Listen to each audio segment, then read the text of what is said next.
രണ്ടാനച്ഛൻ്റെ ക്രൂരത അതിരുകടക്കുന്നു. ഇനിയും പിടിച്ചു നിൽക്കാനാവില്ല. അച്ഛൻ്റെ മരണശേഷം മാനസിയുടെ അമ്മയ്ക്ക് പറ്റിയ ഒരബദ്ധമായിരുന്നു അവളുടെ ഇളയച്ഛൻ. സ്വത്ത് കൈവിട്ടു പോവണ്ടല്ലോ എന്ന് കരുതി മനശ്ശേരി ഇല്ലത്തിലെ കാരണവർ, അതായത് മാനസിയുടെ മുത്തശ്ശൻ ജഗന്നാഥ തമ്പുരാനും ലക്ഷ്മി തമ്പുരാട്ടിയും കാണിച്ച ഒരു പ്രവൃത്തി വേണ്ടായിരുന്നു എന്ന് തോന്നിയത് ഒരുപാട് വൈകിയാണ്. ജഗന്നാഥ തമ്പുരാനും ലക്ഷ്മി തമ്പുരാട്ടിയും മരിച്ചു. ഇളയച്ഛനായ ദേവേന്ദ്രനിൽ മാനസിയുടെ അമ്മയ്ക്ക് 2 പെൺമക്കൾ കൂടി ജനിച്ചു. കീർത്തനയും കാർത്തികയും.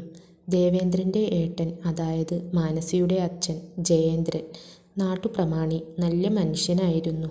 പെട്ടെന്ന് ഒരു തളർച്ച വന്നതാ, കുഴഞ്ഞു വീണ് മരിച്ചു. മാനസിയെ വലിയ കാര്യമായിരുന്നു.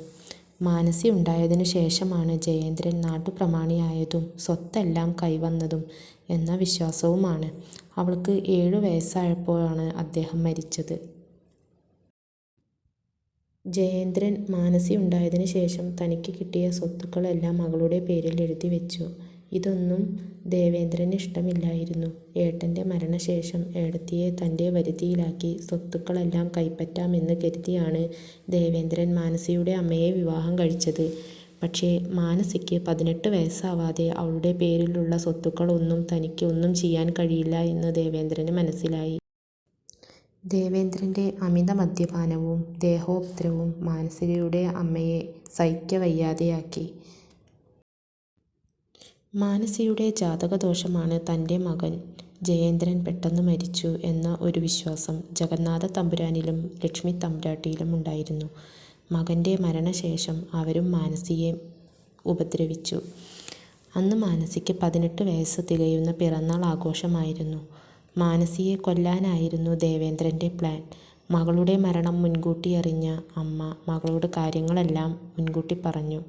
ദേവേന്ദ്രൻ്റെ ചതിയിൽ നിന്നും എൻ്റെ മോള് രക്ഷപ്പെടണം, എവിടെയെങ്കിലും പോയി സുഖമായി ജീവിക്ക് എന്ന് പറയുന്നു. മാനസിയുടെ ഇളയവർ കാർത്തികയ്ക്കും കീർത്തനയ്ക്കും മാനസിയെ ജീവനാണ്. അവർക്ക് അമ്മയല്ല, അവരുടെ ചേച്ചിയാണ് എല്ലാം. മാനസിക്കും അതുപോലെ തന്നെയാണ്. അങ്ങനെ വലിയ വലിയ വിഐപികൾ, ദേവേന്ദ്രൻ്റെ കൂട്ടുകാർ എല്ലാവരും പിറന്നാളിന് വന്നിരിക്കുന്നു. ദേവേന്ദ്രന് മദ്യപിച്ചിട്ട് 2 കാലിൽ നിൽക്കാൻ വയ്യ. ഒരു വാടക കൊലയാളിയെ ഏർപ്പാടാക്കിയാണ് മാനസിയെ വകവരുത്താൻ കരുതിയിരിക്കുന്നത്. മാനസിയുടെ കയ്യിൽ ഒരു ബാഗ് എടുത്തു കൊടുത്ത് മാനസിയുടെ അമ്മ അടുക്കള ഭാഗത്തെ വാതിൽ തുറന്നു കൊടുക്കുന്നു. "പൊയ്ക്കോ, എൻ്റെ മോൾ പോയി ജീവിക്ക്," മാനസിയുടെ അമ്മ നിറകണ്ണുകളോടെ പറഞ്ഞു. "വേഗം പൊയ്ക്കോ, ആ വാടക കൊലയാളി ഇല്ലത്തിനകത്തിലൂടെയാണ് നിന്നെ തിരഞ്ഞുകൊണ്ടിരിക്കുന്നത്." മാനസി അവിടെ നിന്ന് അമ്മയോടും തൻ്റെ ഇളയേറ്റങ്ങളോടും യാത്ര പറഞ്ഞു പോകുന്നു. മാനസി ശ്വാസം കയ്യിൽ പിടിച്ച് ഓടി. എങ്ങനെയൊക്കെയോ പാടം കടന്ന് കിട്ടി. റോഡിലെത്തിയപ്പോൾ ഒരു കൂട്ടം തെമ്മാടികൾ.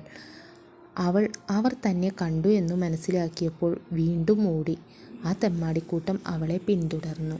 എങ്ങനെയൊക്കെയോ എങ്ങോട്ടോന്നില്ലാതെ ഓടിയെത്തിയത് അവസാനം ഒരു കാറിൻ്റെ മുന്നിലായിരുന്നു.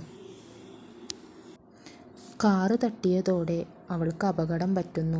അവൾ ആകെ കുഴഞ്ഞു വീഴുന്നു. തലയിലും കയ്യിലും കാൽമുട്ടിലും എല്ലാം അവൾക്ക് പരിക്ക് തന്നെ. എഴുന്നേൽക്കാൻ പോലും അവൾക്ക് കഴിയുന്നില്ല. ആകെ കുഴഞ്ഞിരിക്കുന്നു. കാറിൻ്റെ ഡോർ തുറന്ന് ഒരു യുവാവ് പുറത്തേക്ക് വരുന്നു. ആൽബിൻ ആയിരുന്നു അത്. അവൻ ഒരു വലിയ കമ്പനി ഉടമയാണ്. സ്വന്തമായും അവൻ്റെ അപ്പച്ചൻ്റെ വകയും നിറയെ സ്ഥാപനങ്ങൾ. അപ്പൻ്റെയും അമ്മച്ചിയുടെയും ഒരേ ഒരു പുത്രൻ.